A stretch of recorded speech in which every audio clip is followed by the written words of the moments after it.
project aims to enhance safety, traffic flow, and accessibility along the Whiteview corridor by widening the roadway for turn lane installations and modifying median access. Carl Cody, Palm Coast Director of Stormwater and Engineering, describing the newly approved Whiteview Parkway reconstruction project. Karen Johnson has a report. The Palm Coast City Council has approved a $6.67 million construction contract for the reconstruction and repaving of Whiteview Parkway. 2017, we had some conceptual plans brought to City Council, some public meetings, went to BAC.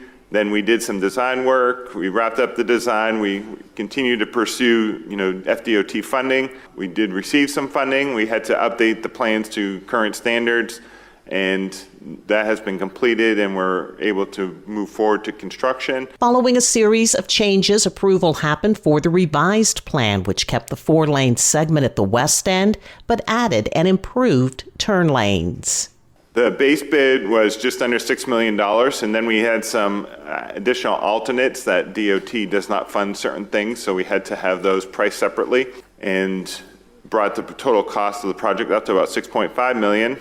We have the engineer record on board during the post-design period for $85,000, and then we have CEI, which is Construction Engineering Inspection Firm with GII Consultants, and they have a fee of $570,000, and then we have a project contingency. Turn lanes will be added at Pine Tree Drive, Whippoorwill Drive, White Mill Drive, Wood Ash Lane, and Rolling Sands Drive. And Ravenwood Drive will also be re-engineered.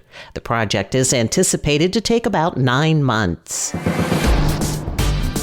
Good morning, Flagler County. I'm Rich Carroll. You're listening to Flagler's Morning News on Monday, April 21st. We're moving into the final phase of session here the last 3 weeks coming up, and those are going to be where we spend the most time on the floor. State Representative Sam Greco is in the final weeks of his first legislative session. Greco tells the Friday Free for All the session is ramping up and lawmakers will soon begin voting on legislation. Bills obviously have to be passed by the House and the Senate, so some of that will look like a bill bouncing back and forth until it gets into its final posture, passed by both, and of course to the governor's desk, hopefully for his signature.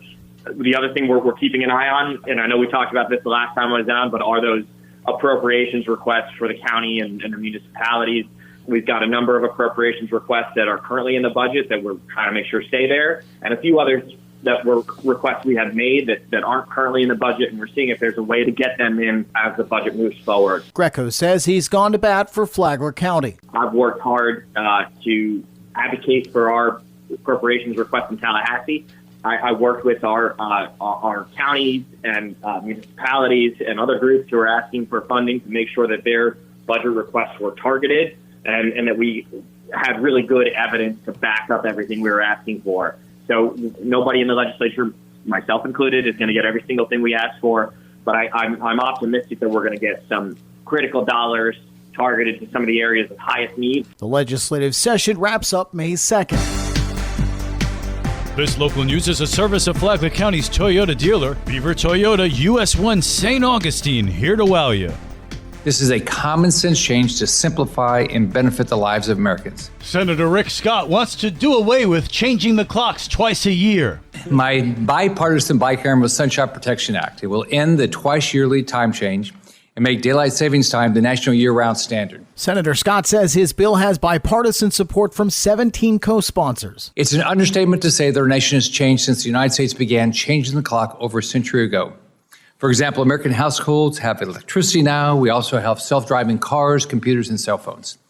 Now, changing the clocks twice a year proves more of an annoyance to families than a benefit to them. You may recall in 2018, then Governor Rick Scott signed a bill into law allowing Florida to opt out of changing the time. Nearly 24 other states have done the same, pending federal approval that will come by passing the Sunshine Protection Act.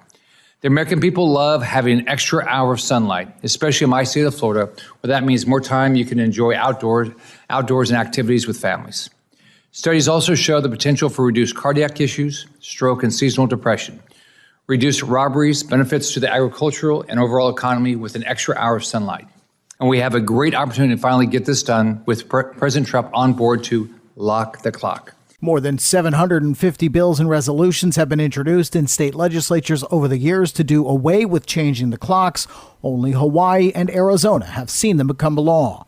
I'm Daryl Moody reporting. A scam alert is causing quite a stir. The latest scam involves a false message citing the Florida Department of Transportation regarding an unpaid toll associated with your vehicle. Hampton Ray of FDOT. We cannot stress it enough. Do not click on any suspicious links. Do not follow any of these scammers down this path. If you have any questions about your toll account, you can visit sunpass.com. We are encouraging everybody, ignore those texts, report them. They are a fraud. Ray also says the scam is very convincing, but also very fraudulent. For Flagler's Morning News, I'm Karen Johnson.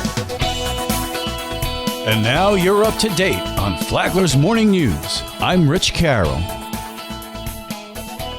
And now, Mike Lee Show with your WNZF local sports update. Friday afternoon, Matanzas High School hosted a college signing ceremony for 6 senior athletes. Cooper Beasley committed to Point University to play lacrosse. Such an honor, honestly. I started off terrible, didn't have any skill, pretty much how anybody else is, but I didn't think I was going to have the skill to make it. But when I started playing defense and all that, something just grew in me. 3 wrestlers committed to Bruton Parker College, including 3-time state finalist Anai Brown. At the beginning of high school, I wasn't very verbal. I wasn't able to speak because I was somewhat, had anxiety. But with wrestling, it helped me and it gave me the confidence to do anything because it was I can perform this way on the mat. Imagine what you could do with life. Mason Obama also joins BPC. I wanted something small, Christian-based, for sure, and a good wrestling program. And Bruton Parker had all 3 of those. And of course, I'm going with some of my best friends. Joining them in Georgia will be AJ Sanchez. It's a new experience with all of them, and then